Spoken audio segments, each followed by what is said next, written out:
Hey guys, we're sitting up here in Kansas. I want to do a quick little video over our muzzleloader and the strategies and how we've used it, what kind of muzzleloaders there are to get, and then kind of go forward from there. But this one is a Thompson Center Omega 300. I'm going to say this muzzleloader is probably close to 10-15 years old. And then the BDC Nikon. This combination for quite some time was a really popular.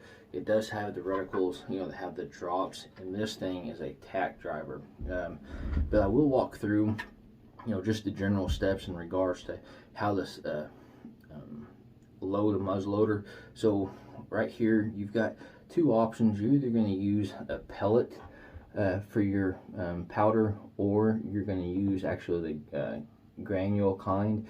These are 100 grain, so 50 a piece, and basically all you're doing is you're putting them into the barrel right here, okay, and then you're going to put your bullet or your sabot there in through there, and then you use your ramrod here, and basically you push those things down as far as you can.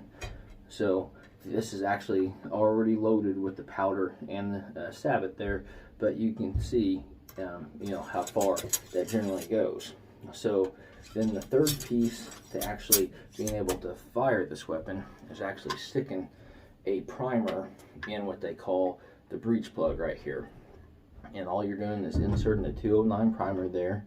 This is the same exact primer as what you would see in regards to a shotgun shell, and real basic setup there. And if you get into a situation where you've hunted, you don't end up harvesting an animal, or you've harvested an animal, to clean this weapon, all you got to do is take this. So basically all you're doing is undoing this, and that gives you access to that breech plug. So you take your primer out, okay, you unscrew this, all right, and then that either allows you to, if you didn't end up taking a shot, then you can use your ramrod, push those powder and the bullet through there, and then you're ready to get go again. Now, if you do end up taking a shot, you still take this through here, then you clean everything, right? And there's several different techniques in regards to cleaning. I use some, I think it's a yellow butter something. I'll put a picture out there. I've used it for a long time, but it's a really good, especially put it around that breech plug. And then for your barrel, it's basically anything you're going to use for cleaning the regular rifle barrel. And basically use your ramrods, pushing it through there, and then you're pretty much good to go. Pushing it through there, but I will kind of tell you kind of some of the history in regards to muzzleloader hunting. So when they first started, you had the cap and ball, and that I never really had the opportunity to hunt with anything like that. But the next step is when I started getting into the muzzleloader hunting, and that was it was a fun time, but man, it sure was a pain. In regards to cleaning the weapon, you had several pieces to it you had to take in and out to get it. You had to put these small little caps over the top of it. If it got wet, it was a nightmare. Sometimes it would shoot, sometimes it didn't.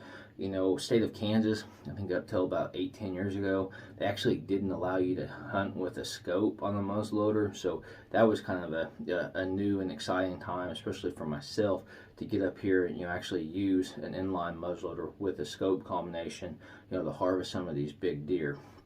But it's a fun time. The state of Kansas generally starts the middle of September. It's usually a combination between archery and muzzleloader season, and it runs for 2 weeks.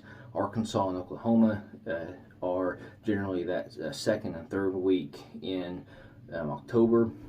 In the Missouri, you actually got it around Christmas time. So there's a large variation of states on regulations of how you can hunt and when you can hunt. So definitely keep that in mind on the selection. But basically, you get you a good inline muzzleloader, get you some some basic pellets there, 100 grain there.